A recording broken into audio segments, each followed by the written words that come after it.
Asma was killed. But I will go before that, much before that, to tell a story. Begins in 2005 in Shubra al-Khema neighborhood, northern of Cairo, where my father ran for election for the first time and won by a massive number of votes in an area known for its history for opposition of the regime. Later on, my father was one of the prominent leader of revolution on January 25th of 2011. And this is why he's being jailed and sentenced right now. Before 2011, he was a person who met with different political parties, political forces, and this is why the government media launched a severe media campaign against him. My father, Muhammad البلتاجي, is a professor of medicine at Al Azhar University, physician, well-known physician before being a prominent politician. He was a member of parliament since 2005 till 2010. Then again from 2011 till the military coup, and was general secretary of Freedom and Justice Party, and was a member of a committee for committee for writing the new constitution after the revolution.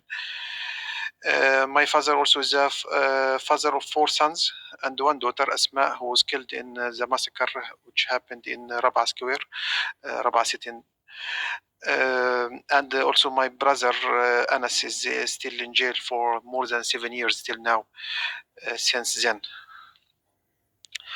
Yani, I will not give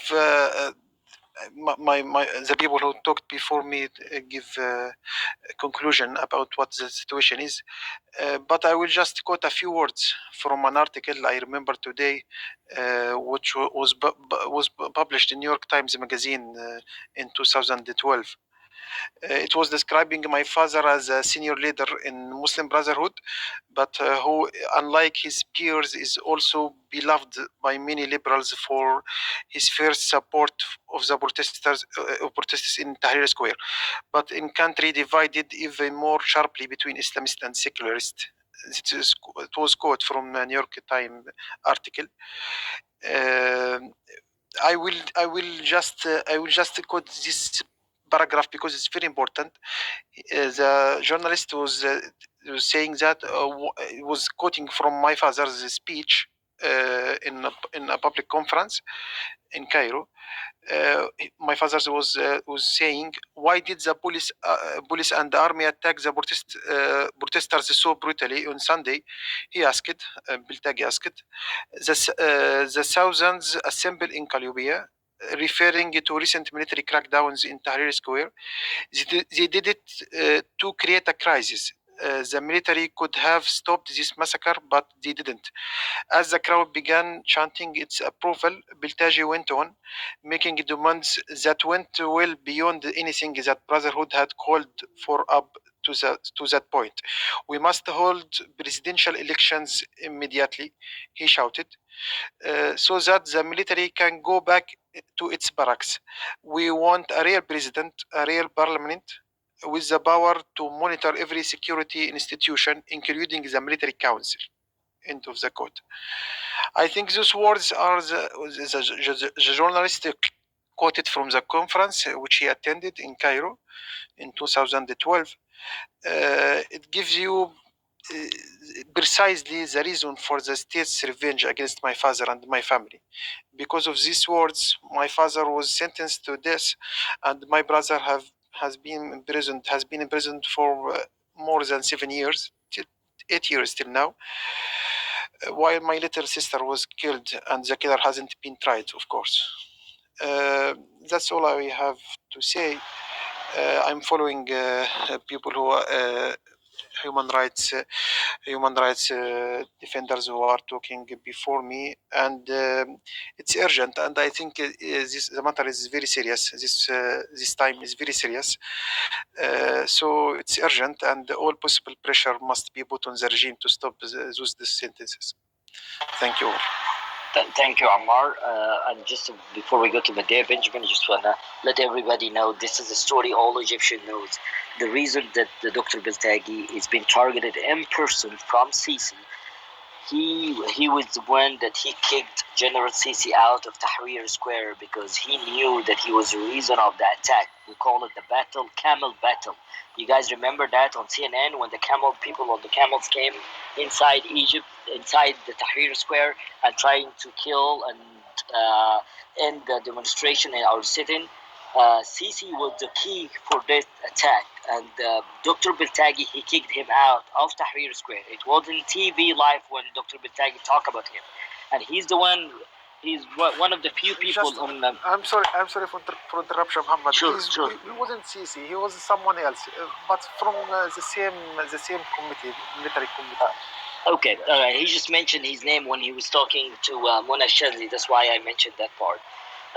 Whenever he mentioned his name when he talked to Mona Shazli, it's one of the very well-known interviewer. So it was very much, it's a personal revenge as well. But if you have any question to Ammar Beltagi when you guys talk, Medea Benjamin, it's her turn from Code Pink. Please introduce yourself, and then we'll take it from there. And please talk about the action plan as well. Go ahead. Yes, well, thank you for this. My heart goes out to those of you whose loved ones are facing this terrible sentence in Egypt. And thank you, Jeffrey, for all that good information. In terms of the lobbyist groups that you mentioned, there is the group called Brownstein, Hyatt, Farber, and Schreck, which is one of the main lobby groups for Egypt. We've had a campaign about them. But I must say it has not been successful. But I think in light of these new pending executions, we should put the pressure on them again. They have former U.S. Congress people like Ed Royce, like the senator from Alaska, Mark Begich, and they have the chief of staff of Nancy Pelosi, former chief of staff, Nadim El-Shami, who we have personally tried to go after. So yes, if anybody wants to work with us on that, you can reach me at Medea, MEDEA at codepink.org. And Medea, can you say it? Can you say it slowly again, yes, please? It's my first name, Medea, MEDEA at codepink.org. And I think we could also do a protest at their office. They've been working remotely, as have most others, but maybe they're back to going into the office. We can check that out. And then in terms of other protests in D.C., yes, Jeffrey, we know about the one on the 23rd. It's, as you know, around the BDS issue more than these death penalties. So it would be good to do something in addition to that. And again, anybody who wants to help organize anything in DC, they should contact me. Thank you. Thank you, Medea. I will go ahead and put you with some people that they're willing to do some DC demonstration, and I know Saeed right now with us. They already have something in New York. He's going to talk about it in a few minutes. They already have something online in New York in front of the Egyptian embassy, so I will give him the chance to talk in a few minutes. But it seems like Nadia wanted to say something to Medea or have a question. Yeah, I would like to ask Ammar. السلام عليكم يا عمار، تحياتي ليك وللوالدة، وربنا ينجي الوالد إن شاء الله ويفرج عن أخوك. I'm just wishing him sending my regards and hoping that his father is not going to be executed and his brother will be released. I would like to ask Ammar the same question I asked for Muhammad. I know, Ammar, that you left the country for a few years now, but before that, like when you were attending the court sessions, or like if you are in touch with the lawyer of your father, like what evidence do they say they have that that they are saying that because of this accusation or evidence, that's why they are sentencing your father to death? Do you have any idea? Yeah, before talking about evidence, it may be good to say that we didn't meet my father since 2015. Okay, I traveled from the country since 2015, but I have a lot of relatives who couldn't reach him for more than 6 years, 5-6 years, to be accurate. Maybe just 5 or 6 times during 7 or 8 years. So we didn't contact him at all. We couldn't reach him. They didn't allow us to visit him at all, or even try to make sure that he is in good health, because my father is suffering from some diseases and he needs health care. They didn't provide him any at all. So What about the lawyer? yeah, lawyers could reach him, but not in ordinary situations. It's very rare, maybe every year 2 or 3 times at most. And they are speaking to him just 10-15 minutes with police right on the right and the left. So it is very complicated to speak with his lawyers. But I didn't see any evidence at all. They call which so-called evidence, because it is political court, and he was sentenced to death without any proof that he made any crime. Even يعني مفيش حيثيات حكم هتطلع، مفيش حاجة. I didn't to be clear, I didn't read any of the court judgmental court documents. هي حيثيات الحكم هتظهر، بس مش دلوقتي، هتظهر بعد كام يوم، 10 أيام أو حاجة زي كده. لكن اللي ظهر حيثيات حكم كانت عبارة عن تظاهر، اللي هي البداية يعني اللي الوسائل الإعلام تناشرتها الفترة دي، حاجات بسيطة زي مثلا أعمال شغب، تجمهر، الكلام ده. يعني الإعدام طالع على حاجات زي كده يعني، لكن الحكم، الحيثيات الحكم الأصلية مش تطلع دلوقتي. التظاهر والاعتصام بالظبط في الميادين والى اخره هو نفس الحدث المتكرر من 2011 اكثر من 20-30 مره يعني. طب خليني يا عمار اترجم. هترجم يا محمد. I will say it. Okay, yes. Okay. Okay, go ahead. To make a protest or to participate in a protest, it is the events which was very normal since 2011 till 2013. So it is the same protests had been held in Tahrir Square and in Abbasiyya and in most of the big squares of Cairo. So it's not different than it's not different between Rabaa Square and any other square that had that we made the protest in it. So you can say the same accusations about the Tahrir Square protest sit-in. Okay, I got you, Amar. Just to summarize it briefly, he just said that the content of the court order, it won't be out until at least 10 days. That's what Mohammed Yassin just said, at least 10 days. But what they say right now, it's what's happening. They just say that violence and Rabaa Square, he said things like happened before. So anyway, I have a question for Jeffrey. Okay, Dr. Mahmoud Wahba, go for it. First, it's heartbreaking. My name is Mahmoud Wahba. I'm an American of an Egyptian descent 55 years ago.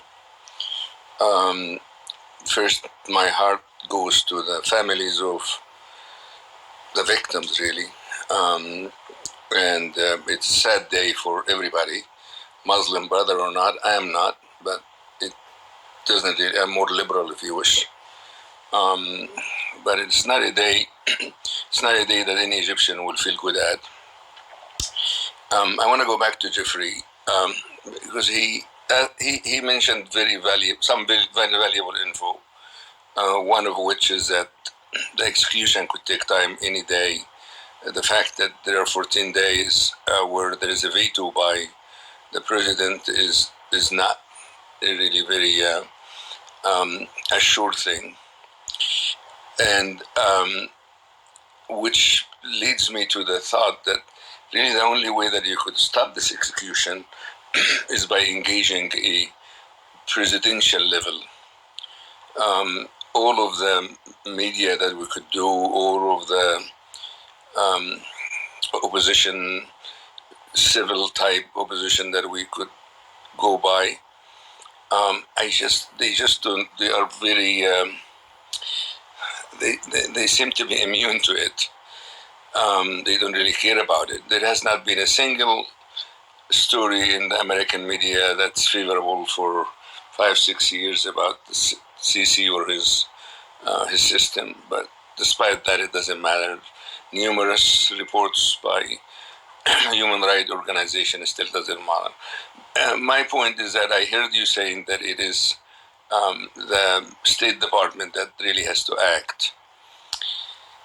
Well, today Biden talked to Putin about 2 Americans in Russia. This is really a collective punishment to put 12 people to death for clearly political reason, and also hundreds in jail for clearly political reasons. 2 months ago, there were another 17 that they were just killed. So my question to you, Jeffrey, is there any way that we could reach to Biden and the White House? That's number one. Number two, have you seen a case that's similar to this, where civil activities succeeded, whether it was Egypt or other dictators? Thank you. The second one is actually a question I think about a lot, on a regular basis. Let me answer the first question. Again, I think it makes sense to go ahead, contact Biden, but I'm not in Washington, D.C. I don't talk with people on Capitol Hill and in the White House on a regular basis. But everyone who, and maybe some of you who do, and speak up if you do, but the ones that I know within Amnesty and outside of Amnesty say that this is just not an issue that's going to raise the level to the level of a one-on-one phone call between Biden and Sisi. And you can try hard, but it's because it's so important to you. But again, he's got all these other countries that he's dealing with, and they're telling me it's unlikely he would do a one-on-one call. That's not to say it's impossible. And I'll repeat, it makes sense to contact the office, but we know that the State Department is interested in this case. If we can get the embassy to make a public statement, if we can get the State Department to follow up whatever action they ever did, they've already done, and if we can get some congressmen to make public statements and the UN to make public statements, I think that does equal the equivalent of Biden reaching out. I just don't see the President of the United States as being the white horse that comes to the rescue. There isn't, and this is where I get into your second question. I don't really see a lot of cases where a presidential intervention rescues someone on death row abroad. And by the way, one of the reasons why it's important for the U.S. to speak up on this is because we do have the death penalty. And when we speak up and say you can't stop, you should commute the verdict, we are not making an anti-death penalty statement. So that threatens the Egyptians less than it does when it's coming from European countries where the sense is you're wrong to have the death penalty, which is what I believe. I don't agree in the death penalty. But if it comes to the U.S., it actually, because we have the death penalty, probably has any statement makes a little bit more power influence than it would if it's coming from a European country. I certainly don't know of an example in which a president has saved someone on death penalty. The cases where we have seen success in prisoners getting released have not been death penalty cases. I can't think of any. We worked really hard on a case of a young man in Saudi Arabia just this week who was executed, very similar to this case. I mean, no reason for him to be executed. Very unfair trial, as you can imagine, in Saudi Arabia. And we got an international coalition to speak up. So the cases, death penalty cases are hard, but so I don't really have the cases. To answer your question, the cases where we've seen success, we have seen an extended period of international pressure. And the problem is, in death penalty cases, we don't have an extended period. It has to be now. So that's the problem I have. That's the reason why I don't have a good answer for you on the second question. All right, Jeff. Thank you. Thank you, Jeff. Hey, guys, we will take. We'll go ahead and take people in order to when the main speakers, and then after that, whoever wanted to talk or ask questions to the speakers, we'll allow them just to go ahead. But right now, I'm gonna go to Abdurrahman, Ayash, and then I have a question from Medea Benjamin, but I just want to leave it to the end. Medea and Dorothy, and I was hoping Marcy will be here as well. But Abdurrahman, Ayash, go for it, and then I'll go to Alicia. And please introduce yourself first.